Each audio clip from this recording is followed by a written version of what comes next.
जय माता दी। आज हम जप, साधना, सिद्धि हम कैसे इसको करें, कैसे प्रारंभ करें, मेन इस विषय में हमें आज हम बताने जा रहे हैं। सर्वप्रथम गुरु दीक्षा से लिया हुआ मंत्र, वो मंत्र कैसा भी हो अथवा उस मंत्र को बहुत बार आप सुने हैं, आप जानते भी हैं। हर तरह का मंत्र है, कृष्ण है, राम है, शिव है, हर तरह का मंत्र हर कोई जानता है, लेकिन पता नहीं गुरु कौन सा मंत्र हमारे लायक समझकर हमें वो दे दे, ये हमें नहीं मालूम चलता।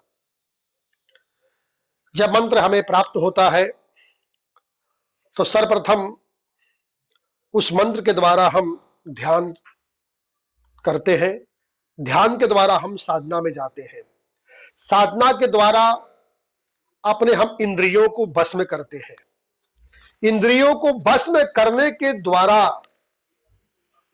फिर हम मन के ऊपर कंट्रोल में आ जाते हैं। जब मन हमारा कंट्रोल होना शुरू हो जाता है तब कहीं जाकर हमें लगता है, महसूस होता है कि हम कुछ कर रहे हैं, कुछ आगे हम अब पहुंचने वाले हैं।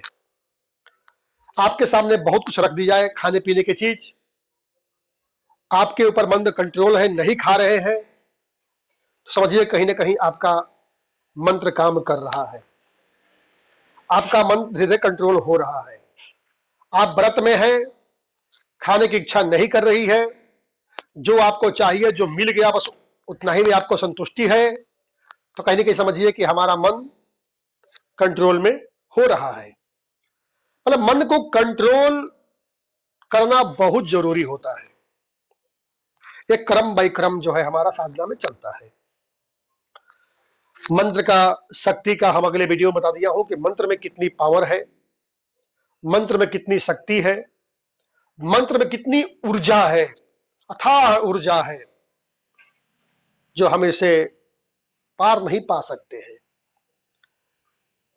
जितने भी कुछ भी यदि हम मन अपने मुख के द्वारा, वाणी के द्वारा कुछ भी हम बोलते हैं, ये हमारा ब्रह्मांड है। इस ब्रह्मांड में सब कुछ गूंजता रहता है, कहीं ज्यादा नहीं है।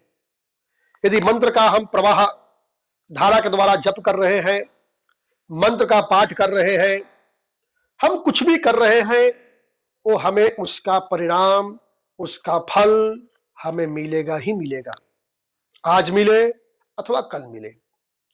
साधक व्यक्ति को विशेष रूप से ध्यान देना चाहिए कि अपने मन और अपने वाणी पर कंट्रोल करना, क्योंकि जब मंत्र हमारा सब सिद्धि की ओर जाना शुरू हो जाता है, तो हम सिद्धि करने लगते हैं, तो हमारे पास विघ्न बाधाएं भी बहुत सारी आती है।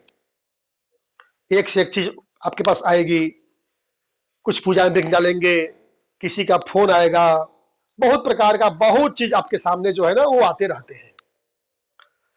लेकिन गुस्सा पर कंट्रोल जब तक नहीं होगा, समझिए कि आपका मंत्र सिद्धि की ओर अभी नहीं पहुंचा है।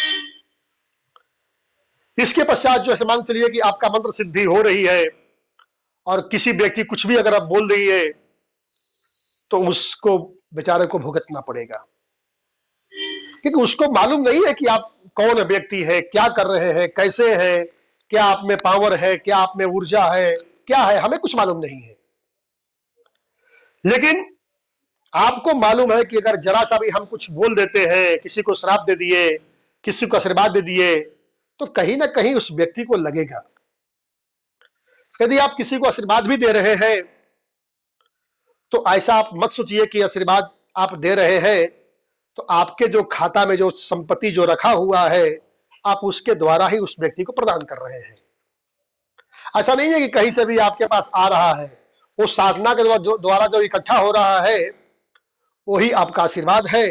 आप आशीर्वाद के रूप में जिसको कुछ भी देना चाहते हैं आप उसको दे सकते हैं। ये तो हुई